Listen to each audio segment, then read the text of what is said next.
থেকে সন্তানের জন্য অনেক বড় নিয়ামত। কোন সন্তান যদি জিহ্বা দিয়ে মার পাঁচ চেটে দেয়, পরিষ্কার করে দেয়, তারপর মায়ের হক আদায় হবে না। মা এত বড় দামি।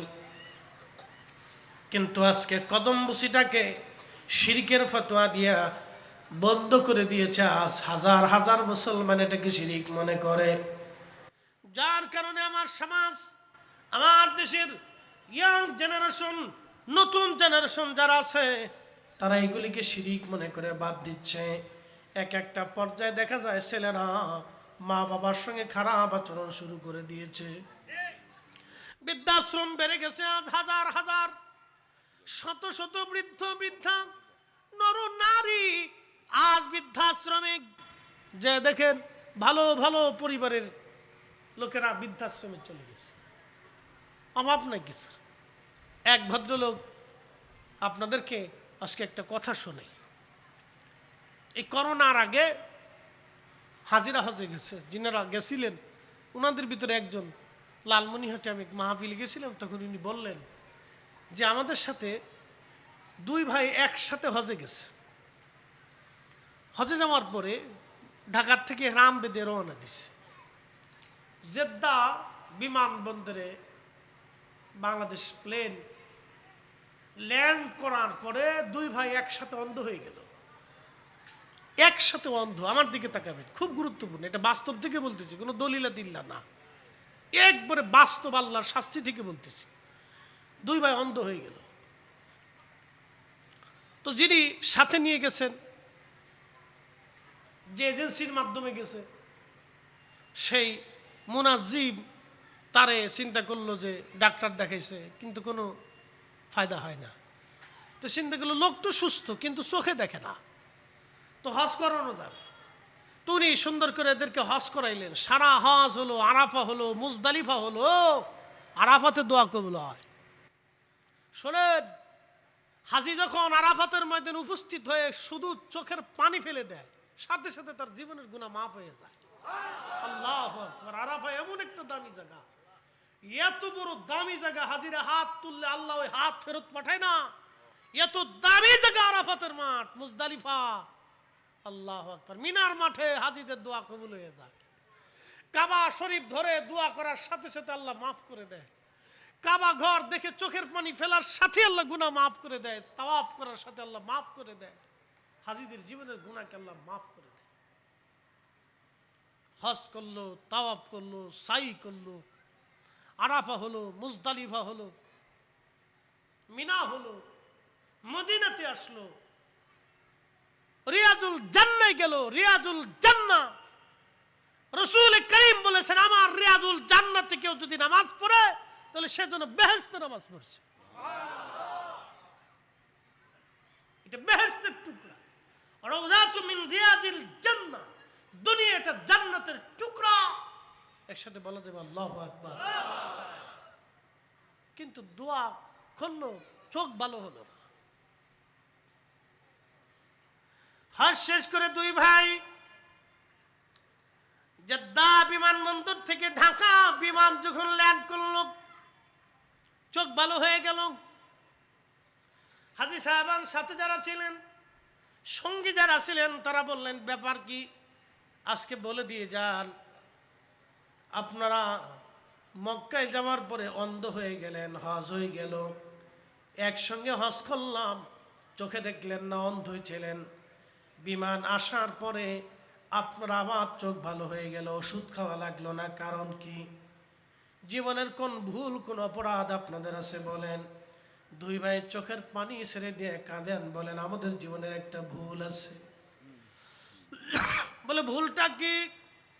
ভুলটা হলো আমাদের বাড়ি গাড়ি সব আছে, পয়সা করার কোনো অভাব নাই। দুই ভাইয়ের ঢাকাতে কয়েকটা করে বাড়ি আছে, আমাদের টাকা পয়সার অভাব নাই, সম্পদের অভাব নাই, কিন্তু আমরা আমাদের বাবা মাকে বৃদ্ধাশ্রমে রাখছিলাম, আমাদের নিজেদের কাছে বাবা মাকে রাখতে পারি নাই। তাদের বদদুয়ার কারণে আজকে আল্লাহর ঘরে গেলাম, খোদার ঘর দেখার সৌভাগ্য আমাদের হলো না। আল্লাহর নবীর বারগাহে গেলাম, রওজা শরীফ দেখার সৌভাগ্য আমাদের হলো না। এটা মা বাবার বদদুয়া। আমরা বুঝতে পারছি এটা আব্বা আম্মার বদদুয়া ছিল, বেয়াদবির ফসল। বাস্তব, বাস্তব থেকে, এটা বাস্তব থেকে বলতেছি, কোনো কিতাবের দলিল না। এটা কয়দিন আগের ঘটনা, করোনার আগে। এই জন্য বলতেছি, মার 5 সাইটে যদি জিহ্বা দিয়ে পরিষ্কার করেন, কদম বুঝি শিরিক বানাইছ। 5 সাইটে জিহ্বা দিয়ে পরিষ্কার করে দিলেও মার হক আদায় হয় না বেটা। আর তুমি কদম বুঝি শিরিক বানাইছ, সুরার ঘরে সুরা।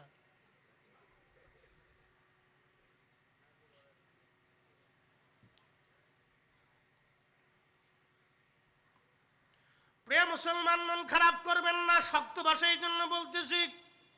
সমাজ অন্ধকারের দিকে নিমজ্জিত হয়ে যাচ্ছে। আর আমরা চাই আমাদের সন্তানরা আদব ওয়ালা হক। কি কথা কোন ঠিক কিনা? আদব ওয়ালা হোক, আদব ওয়ালা হোক। আগের জমানার স্ত্রীরা স্বামীর পায়ে ধরে সালাম দিত। এখনকার সলিম ভালো আছো? ঠিক আসতে কোনকে জোরে কর। এই সলিম, সকালে বাজারে নাস্তা নিয়ে এসো, রান্না করতে পারবো না। কি কপালের আলার বউ রে!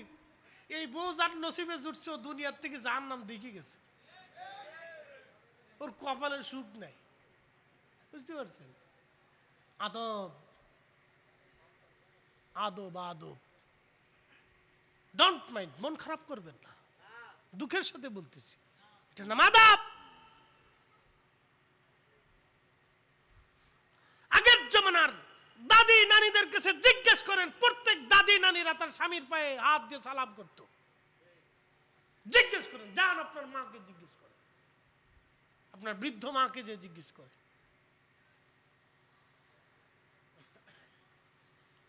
প্রিয় মুসলমান, খুব মনোযোগ দিবেন।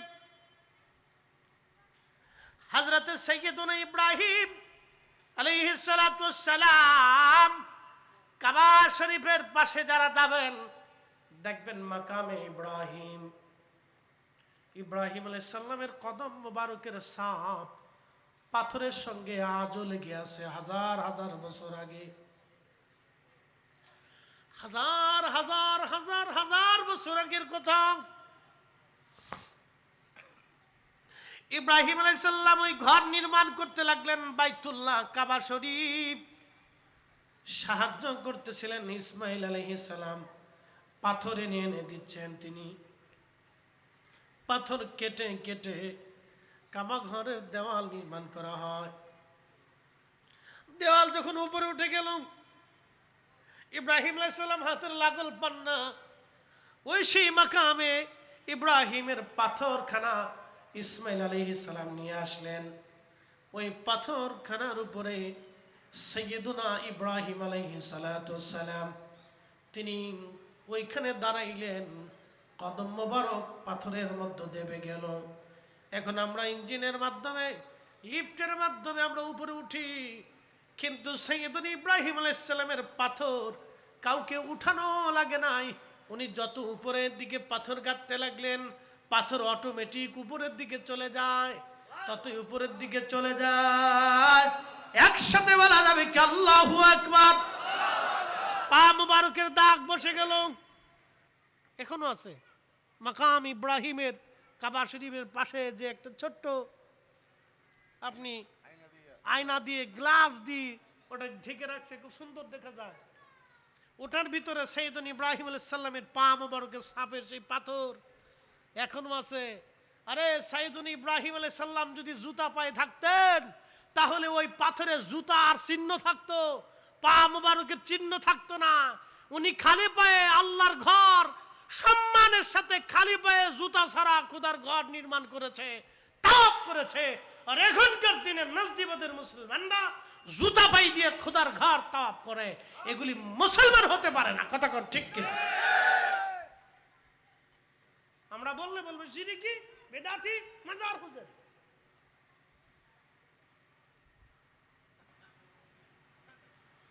এই জন্য আল্লাহর শায়ের গুলিকে সম্মান করতে হয়। এটা তাকওয়া, খুলুসিয়তের জন্য, তাকওয়ার জন্য, ইখলাসের জন্য করতে হয়। প্রিয় মুসলমান আমার, খুবই মনোযোগ কথাগুলি শুনে যাবেন। অনেক দূর পর্যন্ত ওয়াজ নিয়ে চলে আসছি। আমি কারবালার দিকে গিয়েছিলাম। আল্লাহর নবীর আওলাদকে যারা ভালোবাসে তারা আল্লাহকে ভালোবাসে, রসুলকে ভালোবাসে।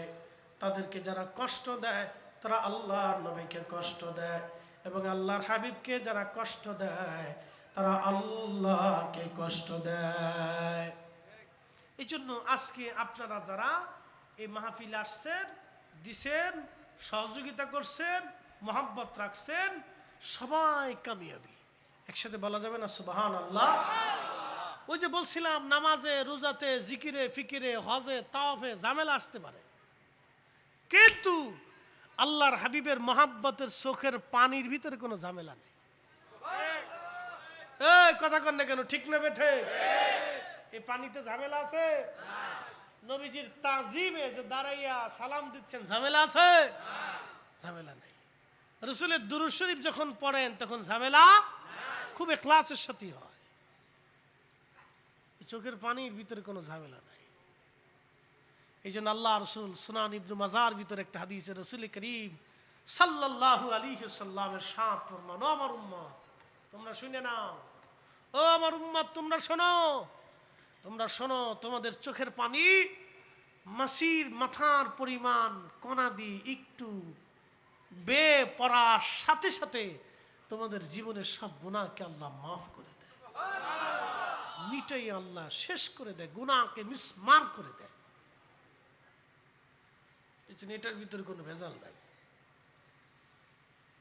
কোনো ভেজাল নাই এটার ভিতরে। খালি বেদাত দিকেন না। এই যে আমাদের দেশে বেদাতের ফতোয়া দিয়ে মিলাদ, কোরআন খতম, এই কালেমা খতম, ফাতিহা খানি, দোয়া দুরুদ বন্ধ করে দিছে। লাভ হয়েছে কার বলেন তো? শয়তানের। কার লাভ হয়েছে? জোরে বলেন। আমি ব্যাখ্যা করে শুনে দিছি, কার লাভ হয়েছে? শয়তানের লাভ হয়েছে। দোয়া বন্ধ করে দেন, শয়তানের লাভ হবে, আপনার কোনো লাভ নাই। অনেকেই বাৎসরিকভাবে চিন্তা করে বাপদাদার জন্য একটু দোয়া করি, তো এই বাৎসরিক চিন্তা করে সে বাড়িতে ছোট করে পরিসরে একটা মিলাদ মাহফিল ইন্তজাম করছে, সমাজের লোকজন দাওয়াত করছে। আমার দিকে তাকাবেন, সমাজের লোকজন দাওয়াত করছে। তো ইমাম সাহেব হুজুর গেলেন, কিছু মাদ্রাসার তলবে আলেম উপস্থিত হলেন, বুঝে যাবেন আজকে, কিছু মাদ্রাসার তলবে আলেম উপস্থিত হলেন, ইমাম সাহেব হুজুর উপস্থিত হলেন। হয়ে এলাকার সমাজের কিছু মুরব্বীরা, ছেলেপেলেরা, যুবকরা সবাই মিলে উপস্থিত হলো। ধরেন 20-25 জন লোক এক জায়গাতে উপস্থিত হলো। উপস্থিত হওয়ার পরে ইমাম সাহেব হুজুর কোরআন শরীফ তেলাওয়াতের মাধ্যমে মিলাদ শরীফ শুরু করলেন। আচ্ছা আপনারা বলেন তো, প্রত্যেক কোরআনের হরফে হরফে কয়টা করে নেকি হয়েছে? জোরে বলেন না, আরো জোরে বলেন। এই 10টা করে নেকি যে হইল, এটা কি শুধু যিনি দাওয়াত দিছেন তিনি পাইছেন না সবাই পাইছে? আচ্ছা, এরপরে দুরূদ শরীফ শুরু হলো। প্রত্যেক দুরুদে 10টা গুনাহ মাফ, 10টা নেকি লেখা হয়, 10টা বার আল্লাহ রহমত নাজিল করে। এটা কি ইমাম সাহেব হুজুর একা পাইলো না সবাই পাইলো? আচ্ছা, যখন দুয়া শুরু হইলো তখন দুয়া ইমাম সাহেব হুজুর কইতেছে, আল্লাহ যারা এখানে আসছে তাদের বাপ মারে আজকে সওয়াব দিও না, যিনি আজকের মাহফিলে দাওয়াত করছে তার আব্বা আম্মার কবরে সওয়াব দাও। এরকম কোন দোয়া আছে? দোয়ার ভিতরে ফাঁসিলটি আছে, দলাদলি আছে। যা আল্লাহ যারা আমলিক করে তাদের সবারই সওয়াব দাও, যারা বিএনপি করে এগার কবরে সওয়াব দিও না। দোয়ার ভিতরে এরকম সিস্টেম আছে? আমরা আজকে সুন্নি মাহফিলে দোয়া করতেছি, আল্লাহ যারা আজকে আমরা এই এলাকার সুন্নি আছে তাদের সওয়াব দাও, যারা গায়রে সুন্নি আছে তাদের দিও না। এরকম কোন দোয়া আছে? দোয়াতে আমরা সবাইরে শরীক করছি। যে বেটা দোয়া মানে না, মিলাদ মানে না, তার বাপের কবরে সওয়াব দিছি। কি কথা কর না? যে বেটা দোয়া মিলাদ মানে না, তার বাপের কবরে 14 গোষ্ঠীর কবরে সওয়াব দিয়ে দিছি। তার বাবার বংশের সবার নামে দোয়া করে দিছি, আল্লাহ এই গ্রামের যা ইন্তেকাল করছে আল্লাহ সবার কবরে তুমি নেকি দাও, তাদেরকে মাফ করে দাও। কি দোয়া করছে না? তাহলে দোয়া বন্ধ হইলে লাভ হয় কার? শয়তানের। জোরে বলেন, দোয়া বন্ধ হলে লাভ হয় কার? তাহলে দোয়া চলবে না? না আসতে বলেন, দোয়া চলবে, কোরআন খতম চলবে, মিলাদ মাহফিল চলবে, জিকির মাহফিল চলবে।